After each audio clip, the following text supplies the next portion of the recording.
Hello dear student, मैं सुभाष सांड biology lecturer जुनून बायोलॉजी क्लासेस में आप सभी का स्वागत करता हूं। तो आज अपन एक अपना एक अच्छा सा टॉपिक लेके आए हैं, जिसके बारे में डिस्कस करेंगे। बायोलॉजी का बड़ा इंपॉर्टेंट टॉपिक है। तो आज अपन डिस्कस करने वाले हैं टिश्यू के बारे में। किसके बारे में डिस्कस करने वाले हैं? टिश्यू के बारे में डिस्कस करने वाले हैं। आज अपना जो टॉपिक रहेगा वो टिश्यू रहेगा, जिसे हिंदी में किस नाम से जाना जाता है? उत्तक के नाम से जाना जाता है। किसके नाम से जाना जाता है? उत्तक के नाम से जाना जाता है। टिश्यू क्या होते हैं, कितने प्रकार के होते हैं, कहाँ कहाँ प्रेजेंट होते हैं, इन सब का आज अपन डिस्कस करने वाले हैं। तो सबसे पहले तो टिश्यू होते क्या है? मैंने एक बात पहले भी बताई थी कि अपनी बॉडी है या बॉडी का ऑर्गेनाइजेशन होता है वो मोस्टली सेल से फॉर्मेट होता है। आपने ये भी पढ़ा है, अपने पीछे लेक्चर बनाया था, उसमें बताया था कि सेल होती है वो ऑर्गेनिज्म की फंक्शनल, स्ट्रक्चरल और फंडामेंटल यूनिट होती है। ठीक है ना? जीवन की या जीवों की संरचनात्मक क्रियात्मक इकाई होती है। ये बात अपन ने पढ़ी थी। अपन बॉडी ऑर्गेनाइजेशन की बात करें तो सेल से टिश्यू बनता है, टिश्यू से टिश्यू सिस्टम बनता है, और टिश्यू सिस्टम से मोस्टली ऑर्गन बनता है, ऑर्गन सिस्टम बनता है, और फिर बॉडी फॉर्मड होती है। ठीक है ना? इस तरह से बनती है। तो आज अपन डिस्कस करने वाले हैं एक्चुअल में टिश्यू क्या होता है। ठीक है ना? तो टिश्यू अपन बोल सकते हैं एक सेल्स का ग्रुप होता है। सेल्स दो प्रकार की हो सकती है, सिमिलर हो सकती है, डिसिमिलर हो सकती है। ठीक है ना? या एक ग्रुप ऑफ सेल्स, जिसमें कौन कौन सी सेल्स सिमिलर भी हो सकती है, डिसिमिलर भी हो सकती है, जिनका ओरिजिन सेम हो और सेम उसका फंक्शन परफॉर्म हो। ठीक है ना? अपन बोल सकते हैं कि कोशिकाओं का एक ऐसा समूह है या ग्रुप ऑफ सेल, जिसमें सिमिलर सेल्स भी हो सकती है, डिसिमिलर भी हो सकती है, और जिन सेल्स का ओरिजिन सेम हो, फंक्शन सेम हो, तो उसे अपन क्या कहेंगे? टिश्यू बोलेंगे। अपन बोल सकते हैं ग्रुप ऑफ सेल्स। ठीक है ना? Group of cells. और सेल की बात करें तो ये सिमिलर भी हो सकती है। कैसी हो सकती है? सिमिलर भी हो सकती है, डिसिमिलर भी हो सकती है। ठीक है ना? सिमिलर हो सकती है। ओके। अगर इन सेल का ओरिजिन ओरिजिन या उत्पत्ति या फंक्शन सेम हो, तो उसे अपन क्या कहेंगे? टिश्यू कहेंगे। कोशिकाओं का एक ऐसा समूह है जिसमें उनका ओरिजिन और कार्य क्या हो, समान हो, तो उसे अपन क्या कहेंगे? टिश्यू बोलेंगे। ठीक है ना? कोशिकाओं के ग्रुप को ही टिश्यू बोलते हैं। Group of cells it's called tissue. ठीक है ना?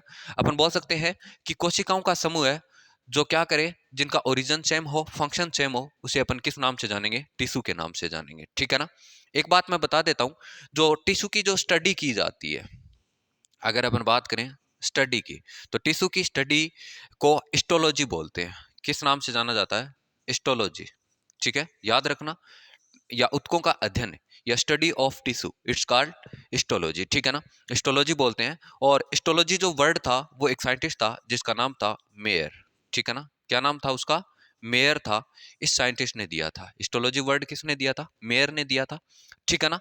एक क्वेश्चन और आता है कि हिस्टोलॉजी का जो फादर है ये कौन है? तो हिस्टोलॉजी के फादर की बात करें तो मार्सिलो मेलपिगी को बोला जाता है। किसको बोला जाता है? मार्सिलो मेलपिगी को बोला जाता है। ठीक है ना? हिस्टोलॉजी का फादर किसे बोलते हैं? मार्सिलो मेलपिगी को। और हिस्टोलॉजी जो वर्ड था वो किसने दिया था? मेयर नाम के साइंटिस्ट ने दिया था। ठीक है ना? अगर अपन बात करें हिस्टोलॉजी या अपन उत्तक शब्द की बात करें तो उत्तक दो प्रकार के होते हैं मोस्टली। प्लांट सेल में अलग होता है। प्लांट सेल की बात करें तो उसमें अलग होगा, और एनिमल सेल की बात करें तो उसमें अलग प्रकार का होगा। ठीक है ना? उत्तक दो प्रकार के होते हैं, एक प्लांट सेल में प्रेजेंट या प्लांट में प्रेजेंट टिश्यू, एक एनिमल में टिश्यू। ठीक है ना? ये सेल अपन यहाँ से नहीं ले सकते। प्लांट टिश्यू भी बोल सकते हैं और एनिमल टिश्यू के नाम से भी जान सकते हैं। ठीक है ना? प्लांट के लिए जो वर्ड दिया था, अपन बात करें प्लांट के लिए जो टिश्यू वर्ड दिया था वो अलग साइंटिस्ट था। एनिमल की बात करें तो अलग था। ठीक है ना? प्लांट के लिए अलग दिया गया है, एनिमल के लिए क्या दिया गया है? अलग दिया गया है। एनिमल के लिए जो वर्ड दिया था वो बाइचेट नाम के वैज्ञानिक ने दिया था। किसने दिया था? बाइचेट के नाम के वैज्ञानिक ने दिया था। जबकि प्लांट के लिए जो टिश्यू वर्ड था वो ग्रेव नाम के वैज्ञानिक ने दिया था। ठीक ना? ठीक है ना? किसने दिया था? ग्रेव नाम के वैज्ञानिक ने। तो अपने पढ़ा कि टिश्यू क्या होता है, ये कितने प्रकार का होता है। ये प्लांट के अंदर जो प्रेजेंट टिश्यू होगा वो प्लांट टिश्यू। एनिमल्स के अंदर जो प्रेजेंट टिश्यू होगा वो एनिमल टिश्यू कहलाएगा।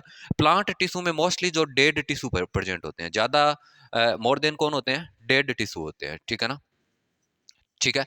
जबकि एनिमल सेल के अंदर लिविंग टिश्यू बोलते हैं, अपन लिविंग टिश्यू का ज्यादा स्टडी करते हैं, ठीक है ना, मोर देन लिविंग टिश्यू, ठीक है ना। तो प्लांट और एनिमल टिश्यू दो प्रकार के होते हैं, ठीक है। अपन दो प्रकार के टिश्यू पढ़ेंगे, एक प्लांट में प्रेजेंट, ठीक है ना, प्लांट में अलग प्रकार का टिश्यू होता है क्योंकि प्लांट के पास सेल वॉल पाई जाती है, जबकि एनिमल सेल के पास सेल वॉल अब्सेंट होती है, क्लोरोप्लास्ट अब्सेंट होता है। तो जिसकी वजह से इन दोनों में अलग अलग प्रकार के टिश्यू अपने को देखने को मिलेंगे, जिसमें प्लांट के अंदर प्रेजेंट टिश्यू को प्लांट टिश्यू, एनिमल के अंदर प्रेजेंट टिश्यू को एनिमल टिश्यू, ठीक है ना। ये बात अपन ने पढ़ी, ठीक है ना। इसके अलावा अपन अब प्लांट टिश्यू का क्लासिफिकेशन करने की कोशिश करते हैं। किसका करते हैं, प्लांट टिश्यू का। तो अपन आगे हेडिंग लेते हैं। अपना जो टर्म्स होगा वो classification of plant tissue, classification of plant tissue, ठीक है ना। अपन प्लांट के अंदर जो टिश्यू होते हैं उसका क्लासिफिकेशन करते हैं। अगर अपन बात करें, प्लांट टिश्यू को दो पार्ट में डिवाइड किया गया है, फर्दर कितने भागों में डिवाइड किया गया है, टू पार्ट में डिवाइड किया गया है, ठीक है ना। एक होता है मेरिस्टेमेटिक टिश्यू, मेरिस्टेमेटिक टिश्यू, ठीक है ना। ये लिविंग टिश्यू होता है, डिवाइडेशन की कैपेसिटी इसमें हाई होती है। ये जो टिश्यू होता है वो विभाजित होता रहता है, डिवाइड होता रहता है। एक आता है परमानेंट टिश्यू, परमानेंट टिश्यू, ठीक है ना, जो जिसे स्थायी उत्तक के नाम से, इसे विभज्योतक उत्तक के नाम से जानते हैं मेरिस्टेमिक टिश्यू को, जबकि परमानेंट टिश्यू को स्थायी उत्तक के नाम से जानते हैं। इसमें डिवाइडेशन की कैपेसिटी एब्सेंट होता है, नो डिवाइड। ये टिश्यू होता है वो डिवाइड नहीं करता, ठीक है ना, और ये विभाजित नहीं होता। जबकि वो टिश्यू होता है वो कैसा होता है, विभाजित होता है। मेरिस्टेमिक जो टिश्यू था इसको तीन पार्ट में फर्दर डिवाइड किया गया है। कितने पार्ट में किया गया है, थ्री पार्ट में, ठीक है ना। एक एपिकल मेरिस्टेमिक टिश्यू होता है, एपिकल मेरिस्टेमिक, ठीक है। दूसरी बात करें तो अपन बात करते हैं, पहला एपिकल, दूसरा लेटरल मेरिस्टेमिक स्टेमेटिक टिश्यू, ठीक है ना, ये लेटरल है। एक होता है इंटरकैलरी, ठीक है ना, टिश्यू। इन तीनों की अलग अलग सिचुएशन होती है, अलग अलग जगह प्रेजेंट होते हैं। अगर आप अपन बात करें, एपिकल जो मेरिस्टेमिक टिश्यू होता है या मेरिस्टेमेटिक टिश्यू होता है, वो प्लांट के अपन बात करें हाइट बढ़ाने का काम करता है। प्लांट की जो हाइट होती है ना उसको इंक्रीज करता है, इंक्रीज करता है। जबकि लेटरल जो मेरिस्टेमेटिक टिश्यू होता है वो थिकनेस को बढ़ाता है, प्लांट की क्या करता है, थिकनेस को इंक्रीज करता है, ठीक है। और इंटरकैलरी जो टिश्यू होता है प्लांट की नोड और इंटरनोड को ग्रो करवाता है। किसको करवाता है, नोड, ठीक है ना, एंड इंटरनोड को, इंटर नोड को ग्रो करवाता है, ठीक है ना। तो अपने पढ़ा मेरिस्टेमेटिक टिश्यू होता है वो थ्री टाइप का होता है। एपिकल मेरिस्टेमेटिक टिश्यू जो क्या करता है, हाइट को इंक्रीज करता है। जबकि लेटरल मेरिस्टेमिक टिश्यू थिकनेस को इंक्रीज करता है प्लांट की, ठीक है ना। इंटर कैलरी टिश्यू होता है, ये नोड और इंटरनोड को ग्रो करवाता है प्लांट के अंदर, ठीक है ना। लीफ होती है उसके बीच जो ब्रांचेज निकली होती है उसके बीच बीच में नोड और इंटरनोड प्रेजेंट होते हैं, उसको ग्रो करवाने का काम करता है, ठीक है ना।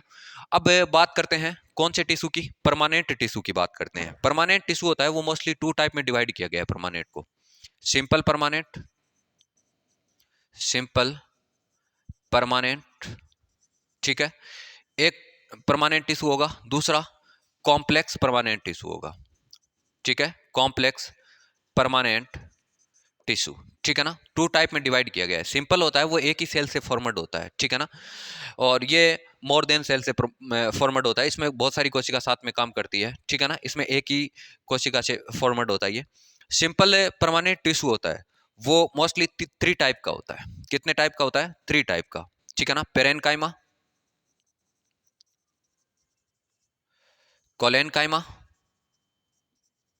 कोलेन काइमा, और तीसरा आता है स्क्लेरन काइमा, ठीक है, स्क्लेरन काइमा। थ्री टाइप का होगा, पेरेन काइमा, कोलेन काइमा और स्क्लेरेनकाइमा, ठीक है ना। 3 टाइप का सिंपल परमानेंट टिश्यू होता है। अपन हर एक का डिस्कस करेंगे। एक बार अपन ये चार्ट बना लेते हैं। सिंपल परमानेंट 3 टाइप का होगा, पेरेनकाइमा, कोलेनकाइमा और कौन सा, स्क्लेरेनकाइमा। अब स्क्लेरेनकाइमा को फिर से फर्दर 2 टाइप में डिवाइड किया गया है, फाइबर्स टिश्यू, फाइबर्स टिश्यू, ठीक है ना, स्क्लेरेड्स, ठीक है ना। इसको कितने भाग में बांटा, कितने पार्ट में डिवाइड किया, 2 टाइप में, फाइबर टिश्यू और स्क्लेरेड्स में बांटा गया है, ठीक है ना। इसी तरह कॉम्प्लेक्स टिश्यू होता है, उस कॉम्प्लेक्स टिश्यू को 2 पार्ट में डिवाइड किया है, जाइलम और फ्लोएम में, जाइलम और फ्लोएम में, ठीक है ना। कितने पार्ट में डिवाइड किया, कॉम्प्लेक्स परमानेंट टिश्यू को 2 टाइप में, जाइलम और फ्लोएम के अंदर, ठीक है। जाइलम को फर्दर 4 पार्ट में डिवाइड किया गया है, जाइलम को 4 पार्ट में डिवाइड किया है, ठीक है ना। मैं यहां पर बना देता हूं, जाइलम के 4 प्रकार होते हैं, उसको यहां पर बनाने की कोशिश करता हूं, ठीक है ना। जाइलम को कितने पार्ट में डिवाइड किया है, 4 पार्ट में डिवाइड किया है। सीव ट्यूब, अपन जाइलम की बात करते हैं, जाइलम के अंदर ट्रेकेट्स, वेजिकल्स, वेजिकल्स, ठीक है ना, और जाइलम पेरेनकाइमा, ठीक है, जाइलम पेरेनकाइमा। इसके अलावा एक पार्ट इसका और भी है, जिसे अपन जाइलम फाइबर्स के नाम से जानते हैं। किस नाम से जानते हैं, जाइलम फाइबर्स के नाम से, ठीक है ना, फाइबर्स के नाम से जानते हैं। इसी तरह फ्लोएम को भी 4 पार्ट में डिवाइड किया गया है। मैं फ्लोएम को थोड़ा इधर बना देता हूं। फ्लोएम को कितने पार्ट में डिवाइड किया है, 4 पार्ट में, जिसमें पहला पार्ट है सीव ट्यूब और companion cell, sieve tube, companion cell. इसके अलावा xylem, sorry, phloem parenchyma, phloem parenchyma. इसके अलावा फ्लोएम फाइबर्स के अंदर, फ्लोएम फाइबर्स के अंदर। इस तरह से प्लांट टिश्यू को क्लासिफाइड किया गया है। ओके, अपने पढ़ा कि प्लांट टिश्यू को 2 टाइप में, मेरिस्टेमेटिक टिश्यू, परमानेंट टिश्यू। मेरिस्टेमिक को 3 पार्ट में, एपिकल मेरिस्टेमिक, इंटरकैलरी, लेटरल, ठीक है ना। फिर अपन ने आगे पढ़ने की कोशिश की, आगे परमानेंट टिश्यू का डिस्कस किया 2 टाइप में, सिंपल और कॉम्प्लेक्स में। सिंपल को 3 टाइप में डिवाइड किया, पेरेनकाइमा, कोलेनकाइमा, स्क्लेरेनकाइमा, ठीक है ना। स्क्लेरेनकाइमा को 2 टाइप में, फाइबर्स टिश्यू और स्क्लेरेड्स में कन्वर्ट किया। फिर कॉम्प्लेक्स टिश्यू की बात करें तो जाइलम और फ्लोएम में डिस्कस किया। जाइलम को फिर फर्दर 4 पार्ट में डिवाइड किया गया है। जाइलम को कितने पार्ट में डिवाइड किया अपन ने, 4 पार्ट में, tracheids, vesicles, xylem parenchyma, xylem fibres. Phloem की बात करें तो फ्लोएम को 4 पार्ट में डिवाइड किया, sieve tube, companion cell, phloem parenchyma और फ्लोएम फाइबर्स के अंदर, ठीक है ना। इस तरह से एक अपने क्लासिफिकेशन देखने की बात की है प्लांट टिश्यू की, ठीक है ना। अब हर एक का डिस्कस करेंगे, ये डिस्कस नेक्स्ट लेक्चर में डिस्कस करेंगे। अभी ये आपको जो टेबल बताई है इसको याद करना है। मैंने अच्छे से देखने की कोशिश की। आज अपने टिश्यू का डिस्कस किया, कोशिकाओं का जो ग्रुप होता है या सेल्स का ग्रुप होता है जो सेम फंक्शन करे और सेम में उसका ओरिजिन हो, तो क्या कहलाता है, टिश्यू कहलाता है। क्या कहलाता है, टिश्यू कहलाता है। इसके अलावा अपने टिश्यू के बारे में, टिश्यू का जो स्टडी होता है वो क्या कहलाता है, हिस्टोलॉजी कहलाता है। अगर फिर आगे अपन ने डिस्कस करने की कोशिश की, हिस्टोलॉजी शब्द या हिस्टोलॉजी वर्ड था वो मेयर ने दिया। हिस्टोलॉजी के जो फादर है वो मार्सिलो मेलपिगी को बोला। इसके अलावा प्लांट सेल और एनिमल सेल की बात करें, इसमें अलग अलग वर्ड दिया, अलग अलग साइंटिस्ट ने दिया। अगर अपन ने प्लांट सेल की बात की थी, प्लांट सेल जो टिश्यू वर्ड दिया था वो ग्रेव नाम के वैज्ञानिक ने दिया था। एनिमल सेल के अंदर जो टिश्यू वर्ड दिया था वो बिचेट नाम के वैज्ञानिक ने दिया था। इस तरह से आज अपन ने टिश्यू की बात की, टिश्यू का क्लासिफिकेशन किया। टिश्यू 2 टाइप के होते हैं, एक प्लांट टिश्यू और दूसरा एनिमल टिश्यू, और जिसमें से प्लांट टिश्यू का अपन ने क्लासिफिकेशन अच्छे से किया है। उम्मीद करता हूँ ये लेक्चर अच्छे से समझ में आया होगा। Thank you.